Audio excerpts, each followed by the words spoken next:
Hey y'all, I'm Karen Mayer Cunningham, the special education boss. If you've ever felt confused, overwhelmed, or just plain frustrated at the 504 IEP table, you are in the right place. Every week, I'm breaking down the rules, the rights, and the realities of special education so you can walk into meetings informed, empowered, and ready to make real change. And whether you're a parent, a teacher, an advocate, a school-based member, or somebody who's just trying to do right by a student, this podcast gives you straight talk, real answers, and tools that you can use immediately. I'm not here to play politics. I'm not here to play sides. I'm here to train people who sit at the table and teach you how to follow the law, ask the right questions, and protect the rights of students. So go ahead and hit subscribe, share this with a friend, and you know what? Meet me back here every single week. We're not just talking about change. We're making it. Because when you know better, you do better. And when we get it right for the child, we get it right for everybody. Hey guys, welcome. If we haven't met, I'm Karen Mayer Cunningham, special education boss, training everyone that sits at the 504 IEP table to navigate and negotiate successful student outcomes. Right now we have 73 new comments, reading them as fast and as furiously as we possibly can. And some of the comments. Intentioned but poor execution, just like HIPAA. That one kind of made me chuckle. That's funny. And someone else said, so glad my son's sped teacher attends training annually on top of the training for specific to a student. I wish everyone had your training. They can get my training. Everyone can get my training now for a tiny little investment of $28. If you love somebody in special education, get them the book. This will be the most important gift that you give this year. It just will, because people don't know. I used to think when I first got in special education that they all knew what to do and they were choosing not to do it. They don't. They don't know. They don't know. And they don't know that they don't know. But they could know. You could know now. TheEpicIEP.com. Go to any book fulfillment center. Get it. Get one for you. Get one for your ex-husband, your ex-wife, the one that you wish was your ex-wife. Yeah. Okay, here we go. How can I get in contact with someone from the OCR regarding a pending case at San Angelo ISD? You can go to ed.gov and you can put in that number. If you've already sent an email, if you already had a case that was open through OCR, send an email to the federal attorney that was assigned to your case. You'll get an email back that will give you a new email address. I just had to do that with one of my cases in Kansas City. School has denied a one-on-one request for my son because he doesn't have aggressive behaviors. Thoughts? So I am not a fan of a one-on-one. I am never going to be a fan of one-on-ones for students. However, there are certain exceptions and times for a period of time that's appropriate. But another person doesn't teach a child a strategy, right? So when we have staff members working with kids with disabilities above the general ed curriculum, what is the purpose? What is the expectation? What is the goal? And so when I see people get a para because their child runs, there won't be a para with them when there's 25. So while we have that para support, right, then let's be teaching a skill or a strategy. And maybe we sometimes have to have a conversation about, is the setting the right setting, right? There are kiddos that are not currently, based upon the acuity of their disability, going to be successful in general ed. And that's fine, right?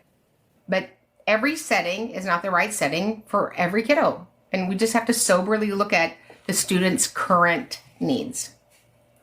Thank you, Christy. The question that says, what are your thoughts on the ED, and then TPA for special education? Christy said it is a live portfolio. What's a live portfolio? What does that mean? There's somebody that's online 24 hours a day, like the Truman Show, like a Jerry Lewis telethon. I could just call in. You mean like is it teaching? Is it modules? Tell us more. Tell us more. Tell us more. Tell me more. Tell me more. Yeah. I love that. We need to go get the grease center. Okay. Let's see. I have a meeting tomorrow. What are some strategies and recommendations you can give me? Same thing I said earlier. Write everything down today. And when you have it written down, like Karen says, don't waffle or waver. Yeah. Say it all. Say it all. My son qualified for math and OHI. He's being supported already in reading, and they're trying to take it away, saying he's not qualified anymore. What do I do? And eligibility doesn't determine the type of support you need. And eligibility opens the door for services. So the law says, Andrew F., which I'm sure all of, which was a Supreme Court decision, March 22nd, 2017.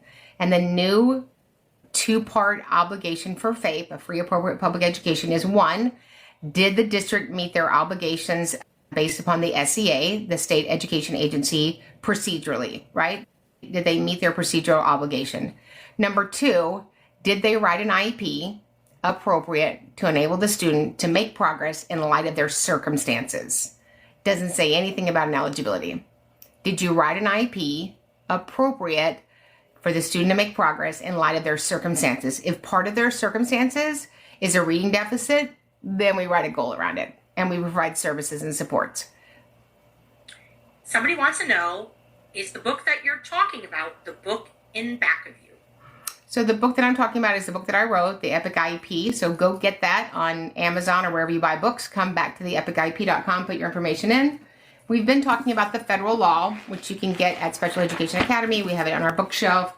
And then we've also been talking about the DSM-5 criteria, which is the diagnostic manual of mental disorders, which will give you a lot of really good language and characteristics around kiddos that have neurological differences. So I was asked what I wanted for my birthday and for Christmas. So what I told everyone is, here is my bookshelf. It's not as extensive as yours. That goes up to 14-foot ceilings, which is amazing. But I told them, go to Karen, the great KMC's bookshelf on the website, and whatever I don't have, get it. Buy it. Yeah, go to Special Education Academy. We have a bookshelf. Those are all books that, for anybody that is a partner of mine or anybody in the mastermind, those are all great academic books that I want them to use, whether it's the Contemporary Intellectual Assessment book, whether it is the Special Education Law book, whether it is the Intellectual Disabilities Association book, whether it is the Special Educator's Comprehensive Guide to 301 Diagnostic Test. So these are things that we use every day to serve kiddos. What should I, as the teacher, be like in an ARD? What should you be like? Yes. An information portal. You should have information on the student when they are in your class, their needs, their strengths, and how their disability impacts them across settings. So you should also have your information written down. When is the second book coming out? So the workbook comes out in February. There's a workbook to go with it because I know all the teachers are like, we want a workbook. So there'll be a workbook with it. And then people are already asking for other books. But let me just get this book born first, and then we will go from there. Absolutely. You know what I'm going to do? I'm going to take that workbook and I'm going to take it apart and I'm going to laminate every single page, because then you can write on it and you take your little snapshot and put it into your kid's file, and then you have it again and again. Is it state law that every teacher is addicted to laminating? Oh, yes. Do you guys all laminating? Are you considering an audio book of the Epic IEP? Yes. Just got that contract Friday. So I am doing an audio book, because who doesn't want to hear my nice, soothing voice late at night? Yeah. So I always get an audio book and a book together. That just doubles acquisition of learning. I think my audio book, though, is going to be a little bit like Gary Vee. I'll be reading the audio book and then I'll go, listen, I'm going off script. So anyway, last week, I feel like my audiobook will be like twice as long. But yes, that will be available in February as well. Oh, somebody said, yes, as a dyslexic, we want an audiobook. It is coming, and it'll be a lot of audio. You'll probably have to slow it down. The guy at the studio is like, you're going to have to talk slower on your audiobook. I'm like, no, I am not. They are going to have to listen faster. Yeah. So it's so funny when I do presentations or I'm training, people will say, can you talk slower? And I immediately talk faster. I don't know how to talk slower. I do know how to talk slower in an IEP meeting when somebody has lost their mind. That's not good when I'm talking slower in a meeting. That means somebody's about to get it. Yes.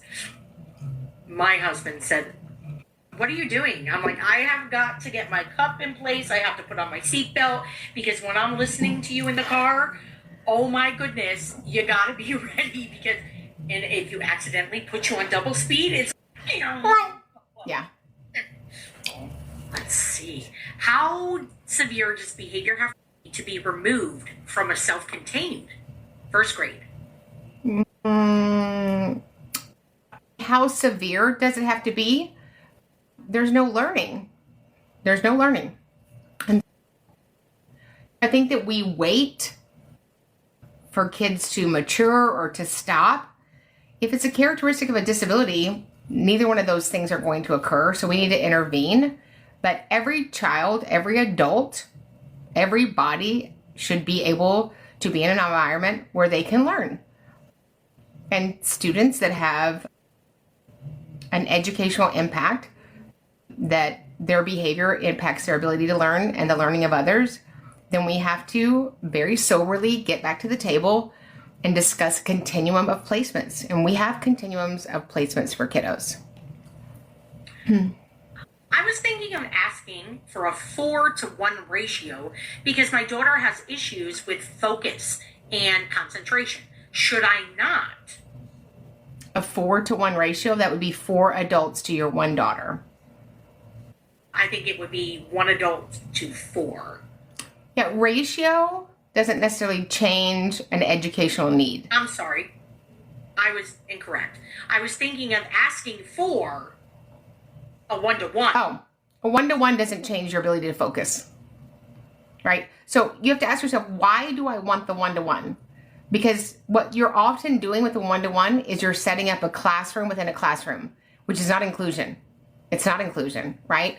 So what is the deficit? What's the skill that I need to teach? What is the ratio that can happen? What is the deficit? What is the skill that I need to teach? And what's the ratio for that to happen? Okay. Hit the wrong button.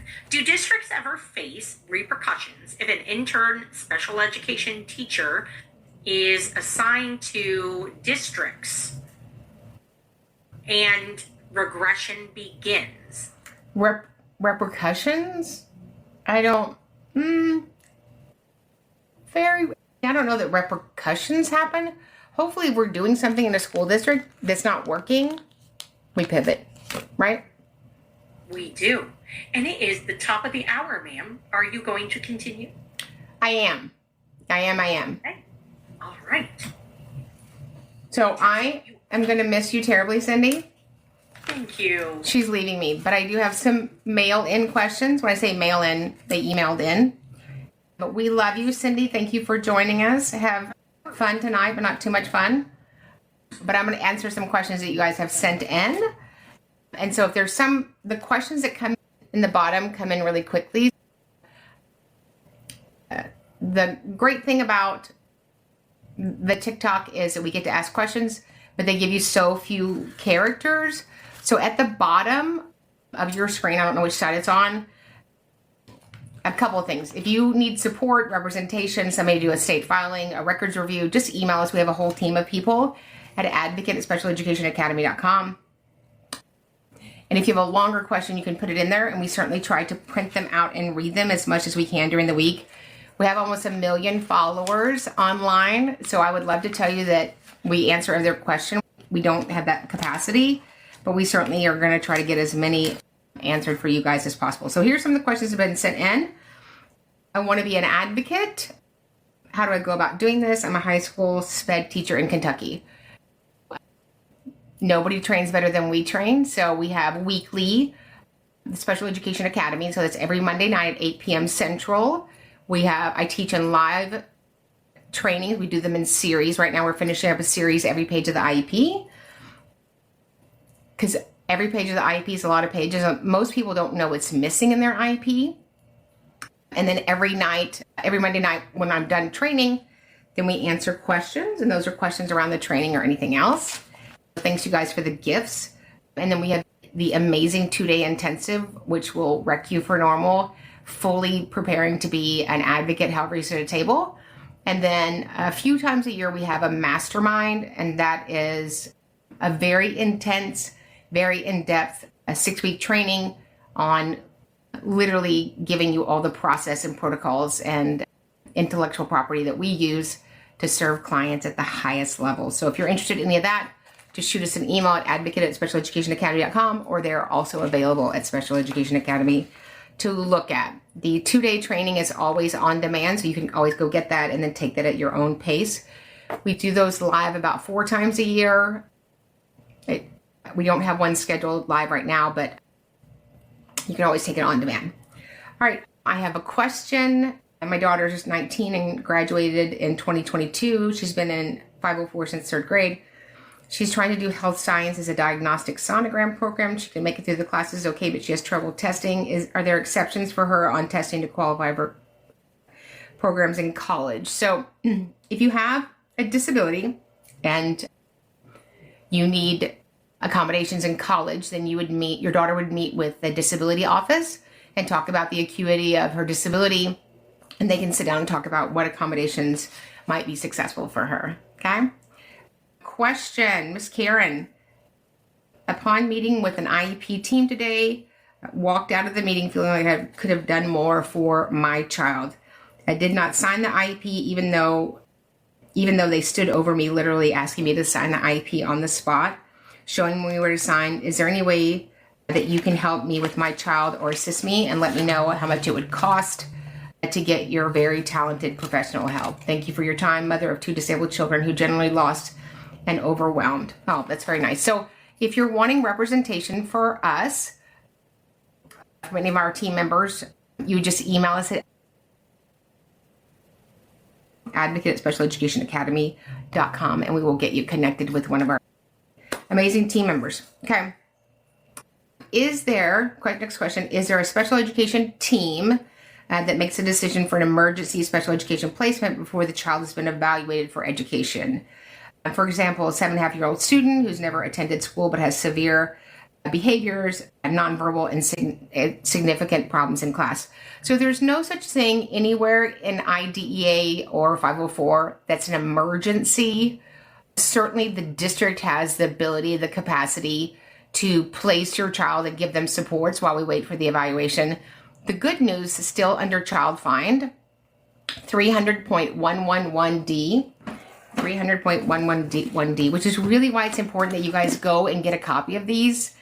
This is on our bookshelf at Special Education Academy. It's the law, and it's what I train on. Why do I train on the federal law? Because the federal law is a requirement in every single state, whether you're in the Kodiak Islands of Alaska or you're in Miami-Dade in Florida.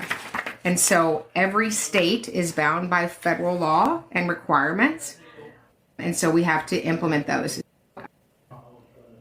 Under 300.111D, it says that the student doesn't even have to be listed by their disability as long as we know that the student has a disability and is in need of specially designed instruction, special education related services. So really the federal law, when you understand it, actually gave us more liberty than limitations. Often school districts will act, they're so limited by what they can do. And what are some of the phrases? We have a new initiative in our district. I'm like, initiatives aren't laws. We have a requirement. We have to. So when I'm in a meeting and somebody says that, I said, would you send me a copy of that have to? And I don't always get that. It's amazing. Okay. Question.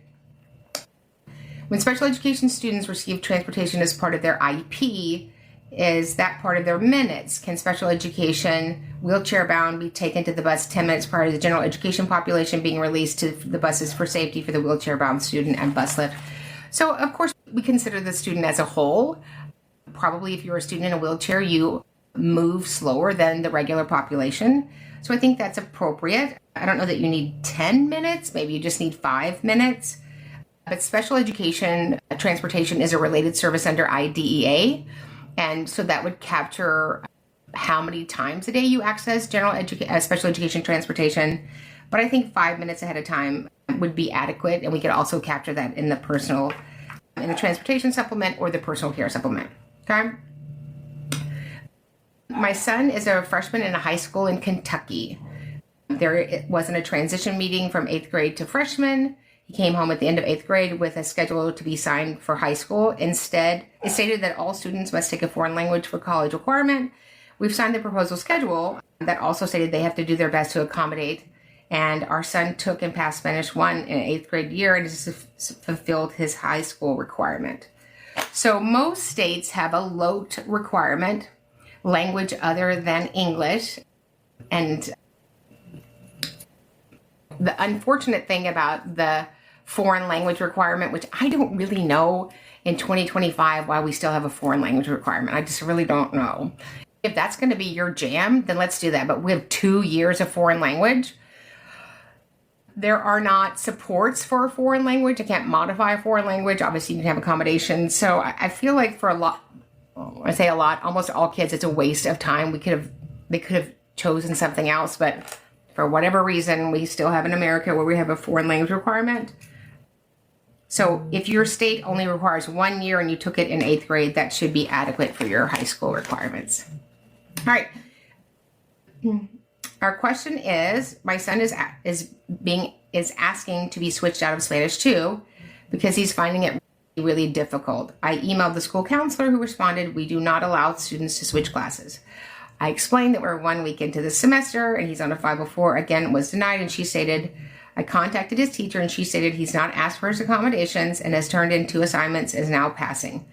I explained that part of our son's disability is he's unable to ask for accommodations due to extreme anxiety, and what can I do to help my son? I stated it's unacceptable you will allow a student to possibly fail a class rather than accommodate a change in his schedule this early in the year.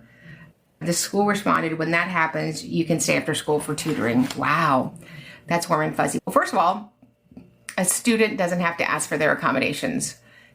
You don't have to ask for your civil right of an accommodation as a disabled individual. That's the obligation, duty, and responsibility of the school, of the college, of the place where you work. So when I hear that teachers are like, oh, he didn't ask for his accommodations, good news. He doesn't have to ask for his accommodations. The obligation to deliver the accommodation is not the disabled student. So I would probably have a 504 meeting and discuss that with the team so that we're all on board with how we deliver accommodations with fidelity. Okay? And let's see, questions. I just started working as an inclusion teacher. Curious, do focus on their goals and objectives or help them complete their class work? Good question. So we work on IEP goals. So we have an academic IEP goal. I would expect that 1 time a week, the special education teacher is working on that goal. So obviously that's a very small percentage of the week.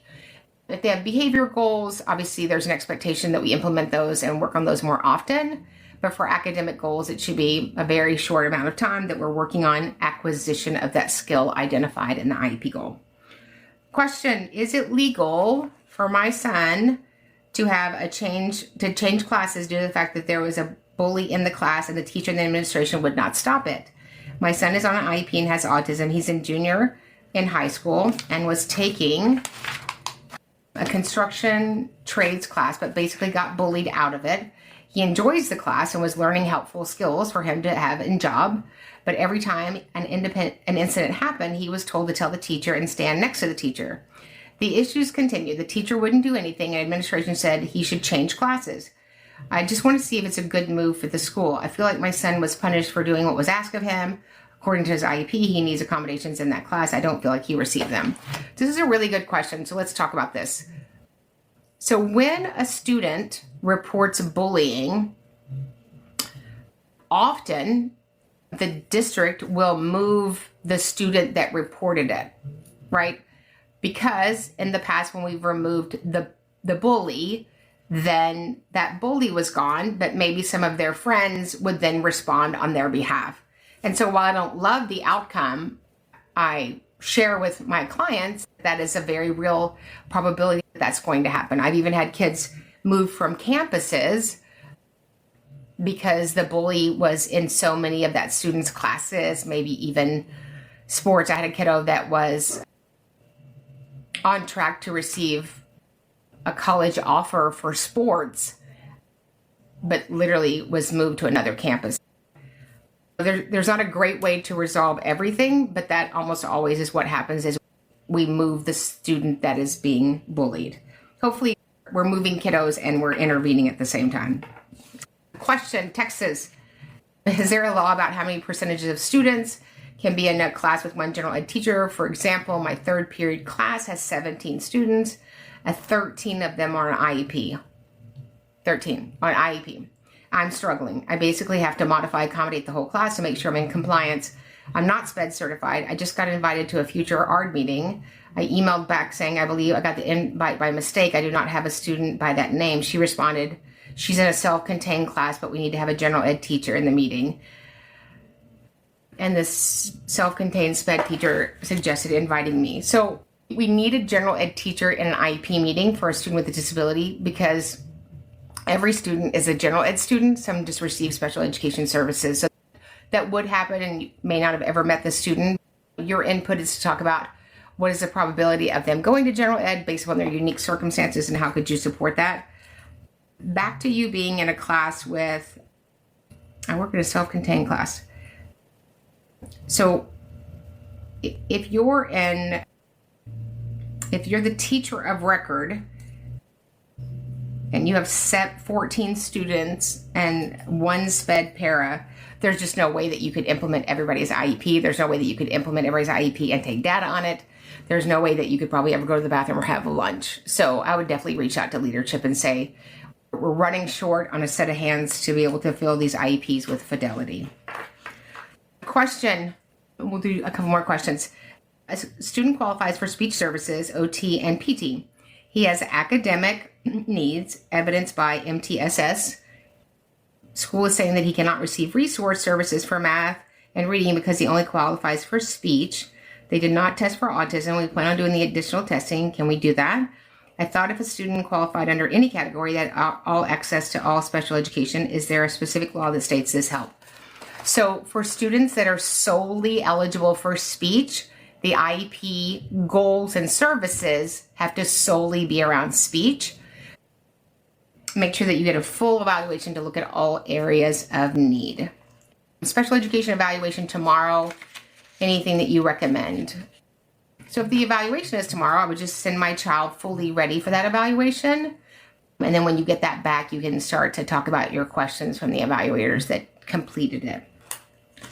Last question, and then we're going to take a break. So a school is losing a teacher for 14 self-contained children. The administration said to put all kids on homebound for 4 to 6 weeks. What? Put all kids on homebound? So homebound is solely on the direction of a medical professional, and we would only do that there. We don't pull kids out of school and manufacture homebound. So Christy said only 2. Yeah.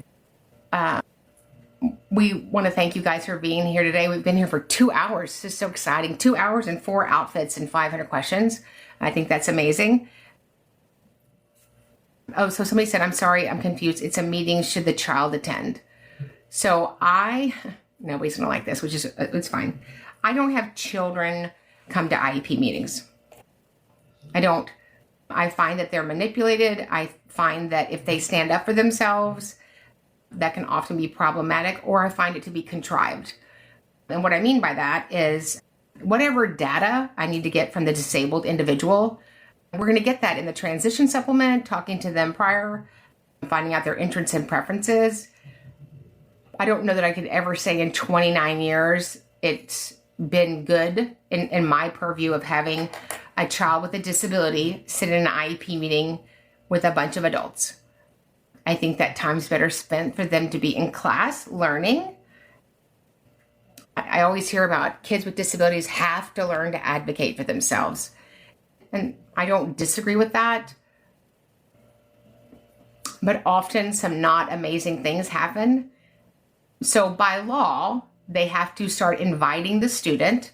They're required to invite them to their annual IEP meeting at the year transition becomes a requirement in your state. So transition was added to the reenactment of IDEA in 2004. And what that meant was we were just graduating kids with disabilities and going by. We didn't really have a plan for them. And so it became an obligation, duty, and responsibility that we write a transition supplement with a set of coordinated activities. Let me know if you've ever seen that set of coordinated activities for the student to be successful post-secondary with gainful employment, independent living, and further education. I do want the child's input, which is one of the reasons that I meet with the kids that I advocate for. But it doesn't matter when you're 14, 15, 16 years old, you are outmanned in a room full of adults. You are. You just are. So if there's something that we need from that student, I will get the information from them. The transition person can get the information from them, the case manager. But I have never seen a meaningful benefit in a disabled child sitting in a room with adults. Additionally, sometimes it's hard for adults to be in a successful IEP meeting. I don't find a need to bring a child into an IEP meeting, a legal meeting where we have procedural and substantive requirements under federal law. Somebody said it's a DODEA school. Yep. So whatever kind of school it is, the same obligations. I have issues with teachers. Should I bring that up? So when you have concerns, you want to bring up concerns, right? And so when you're going to bring up a concern with a child, that your child's teacher, I would try to do it in the way that's the most efficient, first reaching out to her or him. If that's not successful, then I would reach out to the principal. I don't know if just saying in the meeting, I have concerns with you. One of the things that we train on every Monday night is how to say it efficiently. Because my job is to talk about uncomfortable truths in a way that people keep listening. And that's a skill that you have to develop. And the point of the meeting is to make sure that the IEP is being implemented with fidelity. And some of those meetings need to happen outside of that meeting and then maybe come back to that meeting. Ashley, so you have data to support that. I might at the beginning of the meeting say, I do all obviously my IEP meetings remotely. I might say, could the principal and I jump out into a breakout room if you're virtual, if you're in person, could I take a few minutes and share some of my concerns with the principal first before we start the meeting? That might be a better way to get the outcome that you're looking for. Love you guys. Everybody got the book, The Epic IEP, so that you can be epic at your next IEP meeting. This is a powerful playbook that I wrote for parents, educators, and advocates navigating the special education system. It's the exact same 7 frameworks that I use and have used for 100 million years. And I'm so glad that you guys are going to have it. It's a book of hope. It's a book of action. And you'll finally understand what are all the components of the IEP and how they are sewn together in a way that anybody can do it. And so we're super excited. So we love you guys. If you need something, let us know. Advocate@specialeducationacademy.com. And we'll see you guys in the next training.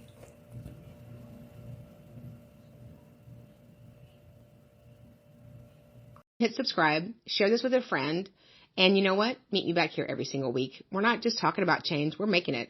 Because when you know better, you do better. And when we get it right for the child, we get it right for everybody.